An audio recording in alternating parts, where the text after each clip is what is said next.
अस्सलाम वालेकुम। TPIHS allied health sciences department आपके लिए एक शॉर्ट सी वीडियो है जिसमें मेरा टॉपिक है pharmacology theory and viva exam guidelines, जो आपका अभी रिसेंट एग्ज़ाम आने वाला है मंडे को। तो एक शॉर्ट सी वीडियो है जिसमें मैं आपको ये बता सकूं कि क्या किन गाइडलाइंस को आप फॉलो करें ताकि आपका पेपर बहुत अच्छा हो जाए। तो सबसे पहले ये है कि लर्न क्लासिफिकेशन एक्सीलेंटली।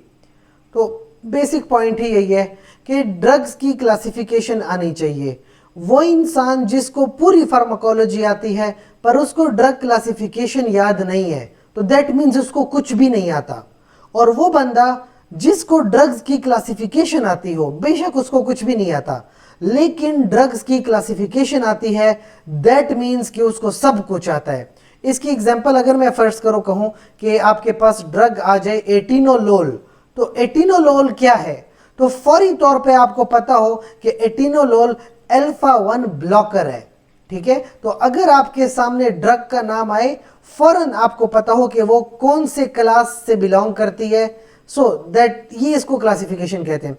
इसी तरह अगर मैं आपके सामने लिख दूं स्कोपोलामीन, अब आपको ये बात पता होनी चाहिए कि स्कोपोलामीन क्या है।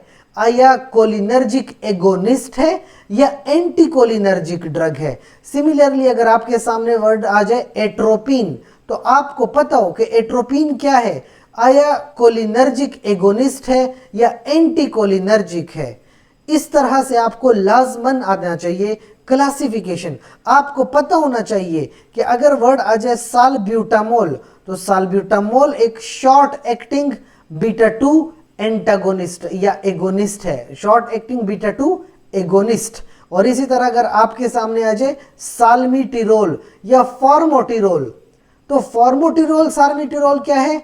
ये लॉन्ग एक्टिंग बीटा 2 एगोनिस्ट है। तो आपको पता होना चाहिए कि ये आपके पास सबा में आती है और ये आपके पास लबा में आती है। ठीक है, इस तरह से आपको क्लासिफिकेशन बेहतरीन पता हो। बाकी बेशक आप जो है ज़्यादा एक्सेलेंट नहीं है पर क्लासिफिकेशन में एक्सेलेंट होने चाहिए। दूसरी बात, रिसेप्टर की लोकेशन। अब आपको पता हो कि अल्फा 1 रिसेप्टर आपके ब्लड वेसल्स के ऊपर प्रेजेंट है। इस तरह से आपके पास बीटा 1 रिसेप्टर आपके हार्ट के ऊपर प्रेजेंट है, बीटा 2 रिसेप्टर आपकी ब्रोंकाई के ऊपर प्रेजेंट है। तो आपको इन रिसेप्टर की लोकेशन लाजमी आनी चाहिए। आप जाके अपनी स्लाइड्स वगैरह देखें और उसमें पता हो आपको, आप अच्छे से रिसेप्टर की लोकेशन याद रखें। जैसे H1 रिसेप्टर पूरी बॉडी में है जबकि H2 रिसेप्टर सिर्फ और सिर्फ स्टमक में है। तो ये बातें आपको लाजमन याद रहनी चाहिए। इसके अलावा कुछ होते हैं यूनिक एडवर्स इफेक्ट। देखो एडवर्स इफेक्ट वैसे सबको पता है, nausea, vomiting, diarrhoea, abdominal pain, ये बहुत कॉमन एडवर्स इफेक्ट हैं, इसमें कोई ऐसा चीज़ नहीं है। लेकिन कुछ होते हैं बड़े यूनिक किस्म के एडवर्स इफेक्ट। जैसे कभी भी अल्फा 1 को आप ब्लॉक करोगे, कभी भी अल्फा 1 को इनहिबिट करोगे, तो उसके साथ लाजमी है ऑर्थोस्टैटिक हाइपोटेंशन। ठीक है, तो ये एक बहुत यूनिक एडवर्स इफेक्ट है कि कभी भी अल्फा 1 को ब्लॉक किया तो ऑर्थोस्टैटिक हाइपोटेंशन होगा। या इसी तरह अगर आप H1 को ब्लॉक करोगे तो उसके साथ होगी सिडेशन। तो ये आपको लाजमी पता होनी चाहिए। H2 को अगर आप ब्लॉक करते हो तो उसमें ड्रग है सिमिटिडीन, और सिमिटिडीन के एडवर्स इफेक्ट आपको पढ़ाए गए हैं जैसे कि गाइनेकोमेस्टिया और गैलेक्टोरिया। तो कुछ एडवर्स इफेक्ट होते हैं जो एक ड्रग के साथ यूनिक होते हैं, तो ये आपने लाजमी याद रखने हैं। जैसे अभी मैंने कुछ आपको यहीं पे बता दिए, यूं समझो कि ये 3 MCQ आ गए आपके सामने। इसी तरह एक बहुत ज़रूरी बात, कभी भी आपके पास फार्मेकोकाइनेटिक में एक चैप्टर है ड्रग ड्रग इंटरेक्शंस, ये बहुत ज़रूरी चैप्टर है। यूं समझो कि आपके कम से कम 10-15 MCQ इस चैप्टर से आएंगे। ये बहुत ज़रूरी है। फार्मेकोकाइनेटिक्स या फार्मेकोडायनेमिक्स जो है जनरल फार्माकोलॉजी में आप जाएंगे तो ना फार्मेकोकाइनेटिक्स को इग्नोर करो ना फार्मेकोडायनेमिक्स को। ड्रग ड्रग इंटरेक्शन फार्मेकोकाइनेटिकली भी आएगा, फार्मेकोडायनेमिकली भी, तो लाजमन आपको ये आना चाहिए। इसमें एक एग्जांपल दे देता हूं, जैसे एक ड्रग है क्लोपिडोग्रेल। ठीक है, क्लोपिडोग्रेल क्या करता है? ये आपके पास साइटोक्रोम 2C19 का इनहिबिटर है, लिहाजा आप कभी भी क्लोपिडोग्रेल और ओमिप्राजोल इन दोनों ड्रग्स को कंबाइन नहीं कर सकते।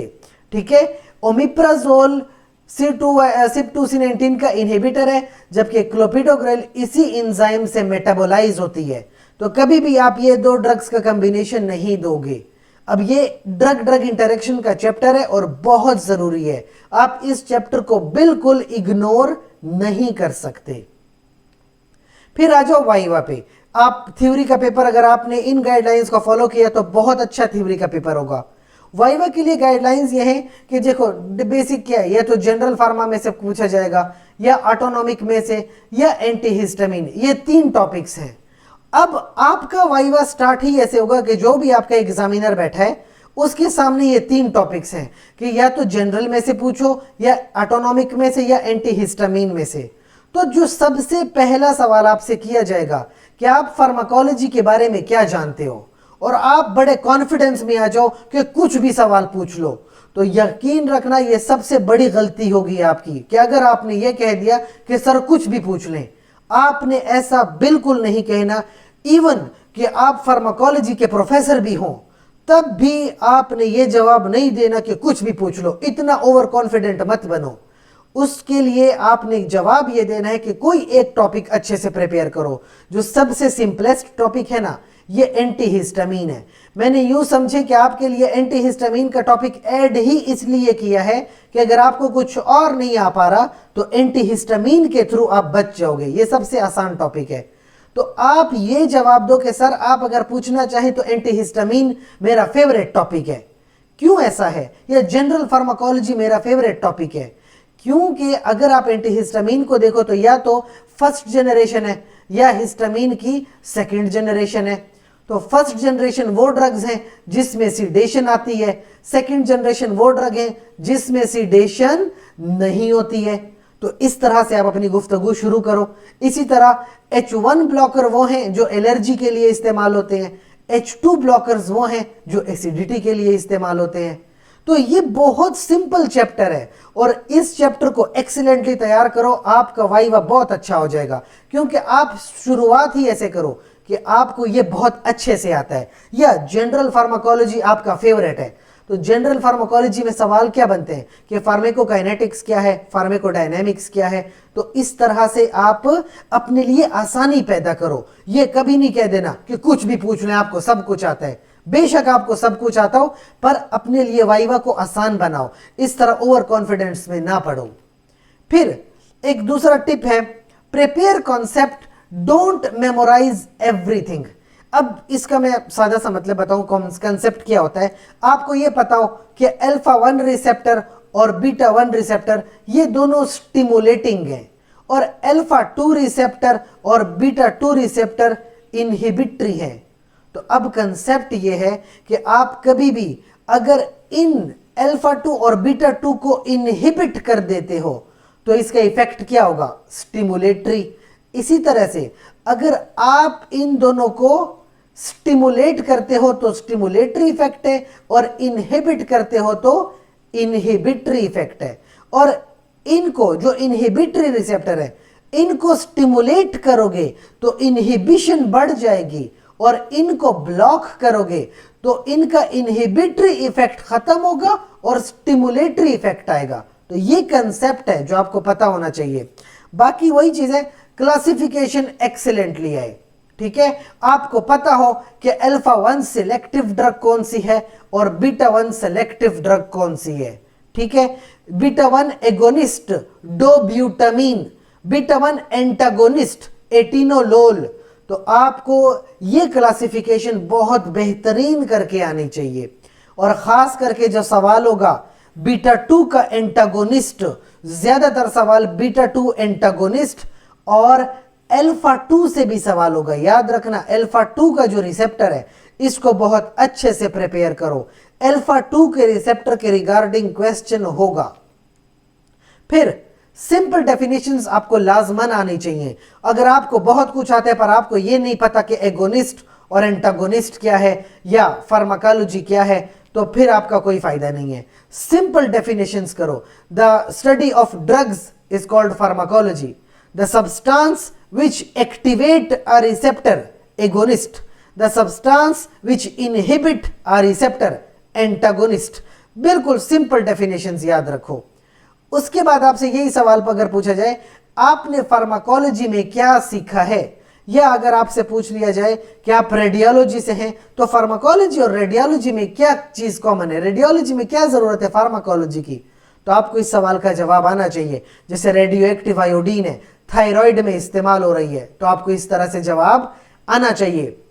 अगर आप एमएलटी के हो तो एमएलटी में और फार्माकोलॉजी में क्या कंसर्न है, तो आपको पता होना चाहिए कि हीमाटोलॉजी की ड्रग्स होती हैं, जैसे हेपारिन है या वारफरिन है, उसके लिए जैसे आईएनआर का टेस्ट बड़ा जरूरी है, एपीटीटी का टेस्ट बहुत जरूरी है, या ड्रग के प्लाज्मा लेवल्स आते हैं उसमें जानकारी बहुत जरूरी है. तो इस तरह से आपको पता होना चाहिए. इसके अलावा वही चीज कि आप कभी भी ये ना कहो कि आपको सब कुछ आता है, कुछ भी पूछ लें.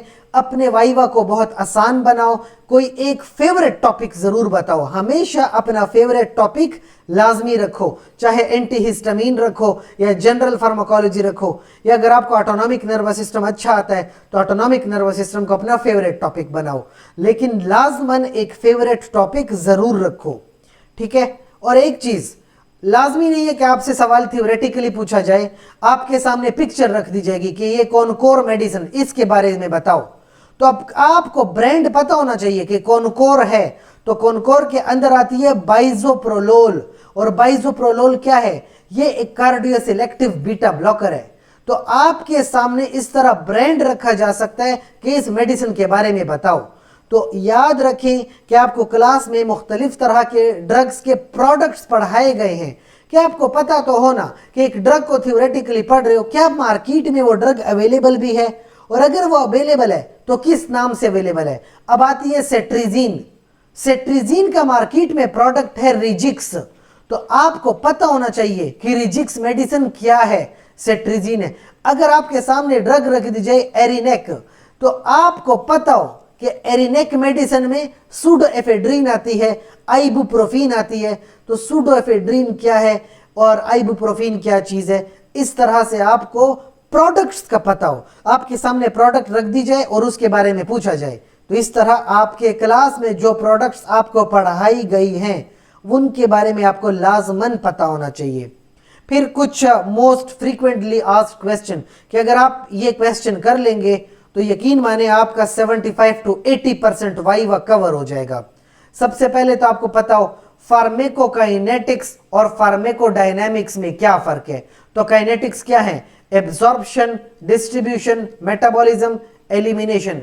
और डायनामिक्स क्या है, डायनामिक्स में आपके पास आता है ड्रग और रिसेप्टर का इंटरेक्शन क्या है, इसके अलावा ड्रग ड्रग के इंटरेक्शंस को क्या कहते हैं. तो ये चीज क्या होती है, ये डायनामिक्स है. एफिकेसी क्या होती है, एफिकेसी और पोटेंसी. याद रखें आपको एफिकेसी और पोटेंसी का सवाल लाजमन पूछा जाएगा. उसके बाद फर्स्ट पास इफेक्ट क्या होता है, तो वही सिंपल चीज है कि अगर आप कोई ड्रग ओरली लोगे तो वो पहले लिवर से पास होगी, फिर आपके ब्लड में जाएगी, तो लिवर में वो ड्रग मेटाबोलाइज हो जाती है और वो पहले से ही आपके बॉडी से एलिमिनेट हो जाती है before reaching your systemic circulation. तो ये फर्स्ट पास इफेक्ट है. और अगर आप चाहो कि फर्स्ट पास इफेक्ट खत्म हो जाए तो एक ड्रग को ओरल की बजाय डायरेक्ट आईवी में दे दो, तो फर्स्ट पास इफेक्ट खत्म हो जाता है. तो ये सवाल लाजमी आना चाहिए आपको. फिर सिंपैथेटिक नर्वस सिस्टम और पैरासिम्पैथेटिक नर्वस सिस्टम में क्या फर्क है, तो ये आपको आना चाहिए कि एक रेस्ट एंड डाइजेस्ट है, एक फाइट एंड फ्लाइट है. जो रेस्ट एंड डाइजेस्ट है वहां पे ब्लड फ्लो जीआईटी में बढ़ जाता है, जबकि जो फाइट एंड फ्लाइट है वहां पे ब्लड फ्लो स्केलेटल मसल्स की तरफ बढ़ जाता है. ये चीजें आपको पता होनी चाहिए. फिर एग्जांपल्स, दो कोलिनर्जिक ड्रग्स के नाम बताओ और दो एंटी कोलिनर्जिक ड्रग्स के नाम बताओ. तो आप कह सकते हो कि जैसे कि आपके पास है नियोस्टिग्मीन, इसी तरह फाइजोस्टिग्मीन, या आप कह सकते हो एट्रोपिन, या आप कह सकते हो स्कोपोलामीन. तो इस तरह आपका क्वेश्चन हो जाएगा. अच्छा, मैकेनिज्म ऑफ एक्शन, एट्रोपिन का अक्सर लोग जो प्रोफेसर वगैरह हैं एट्रोपिन का मैकेनिज्म में बड़े इंटरेस्टेड होते हैं। तो एट्रोपिन याद रखें लो डोज पे M2 को ब्लॉक करता है, हाई डोज पे दोगे तो M2 को भी ब्लॉक करेगा, M3 को भी ब्लॉक करेगा, ये बात याद रखें, ठीक है। ये अक्सर इंटरेस्ट होता है प्रोफेसर का, एट्रोपिन का मैकेनिज्म पूछ लेते हैं या एट्रोपिन का थेराप्यूटिक यूज पूछते हैं। फिर बड़ा सिंपल सा क्वेश्चन, फर्स्ट जनरेशन एंटीहिस्टामिन और सेकंड जनरेशन एंटीहिस्टामिन में क्या फर्क है? तो फर्स्ट जनरेशन और सेकंड जनरेशन में यह फर्क है कि फर्स्ट जनरेशन सीडेटिंग है। क्यों सीडेटिंग है? ब्लड ब्रेन बैरियर को क्रॉस करते हैं। सेकंड जनरेशन नॉन सीडेटिव है, ब्लड ब्रेन बैरियर को क्रॉस नहीं करते। पर याद रखें सेकंड में भी कुछ पार्शियल सीडेटिंग ड्रग्स हैं। पार्शियल सीडेटिंग या जैसे कि सेट्रिजीन पार्शियल सीडेटिंग है, तो आपको ये बात पता होनी चाहिए। फिर क्या नॉन सिलेक्टिव बीटा ब्लॉकर जैसे कि प्रोप्रेनोलोल, क्या नॉन सिलेक्टिव बीटा ब्लॉकर आप एस्थमा पेशेंट को दे सकते हो? तो याद रखना एस्थमा पेशेंट के लंग्स पे होते हैं बीटा 2 रिसेप्टर, और अगर आपने नॉन सिलेक्टिव दी तो वो बीटा 2 रिसेप्टर को ब्लॉक कर देगा और हो जाएगी ब्रोंको कंस्ट्रिक्शन। लिहाजा बिल्कुल भी ये मेडिसिन आप नहीं दे सकते एस्थमा के पेशेंट को। या इसी तरह क्या आप प्रेगनेंसी में ये ड्रग दे सकते हो? तो याद रखना प्रेगनेंसी में यूट्रस के ऊपर होते हैं बीटा 2 रिसेप्टर, और अगर बीटा 2 रिसेप्टर ब्लॉक हो गया तो यूट्रस कॉन्ट्रैक्ट कर जाएगा और फीटस एक्सपेल हो जाएगा। तो बिल्कुल भी आप ये प्रेगनेंसी में ये मेडिसिन नहीं दे सकते, ये सवाल आपसे पूछा जाएगा। इसके अलावा आपसे क्वेश्चन है, क्या आप बीटा 2 डायबिटिक पेशेंट को दे सकते हो नॉन सिलेक्टिव बीटा ब्लॉकर? तो याद रखें दे सकते हैं, पर बहुत स्पेशल प्रिकॉशंस के साथ। इसकी वजह यह है कि कभी भी डायबिटिक पेशेंट होगा और अगर उसने इंसुलिन ली हुई है तो इंसुलिन की वजह से उसका ब्लड ग्लूकोज लेवल क्या होता है? कम होता है। अगर वो पेशेंट फर्ज करें हाइपोग्लाइसीमिया में हो गया, यानी उसका ब्लड ग्लूकोज लेवल कम हो गया, तो हाइपोग्लाइसीमिया में होता है ट्रेमर्स हो सकते हैं या पेल्पिटेशंस होती हैं, ठीक है, पेल्पिटेशंस। अब अगर आपने इस तरह के पेशेंट को नॉन सिलेक्टिव बीटा 2 ब्लॉकर दी है तो वो ट्रेमर्स को बंद करवा देता है और पेल्पिटेशंस को बंद करवा देता है। तो आपका पेशेंट हाइपोग्लाइसीमिया की वजह से बेहोश पड़ा होगा और ना ट्रेमर्स होंगे ना पेल्पिटेशंस होंगे, तो आपको पता ही नहीं चलेगा कि आपका पेशेंट हाइपोग्लाइसीमिया में है। तो इस वजह से अगर डायबिटिक पेशेंट को आप नॉन सिलेक्टिव बीटा ब्लॉकर दोगे तो ये थोड़ी सी प्रॉब्लम हो जाती है कि ट्रेमर्स और पेल्पिटेशंस नहीं आ पाती, तो आपको पता नहीं चलेगा। और दूसरी बात ये कि अगर बीटा 2 बीटा ब्लॉकर दोगे तो वो हाइपोग्लाइसीमिया से रिकवर भी नहीं हो पाते, तो इसलिए आप बहुत ज़्यादा प्रिकॉशियस रहते हैं।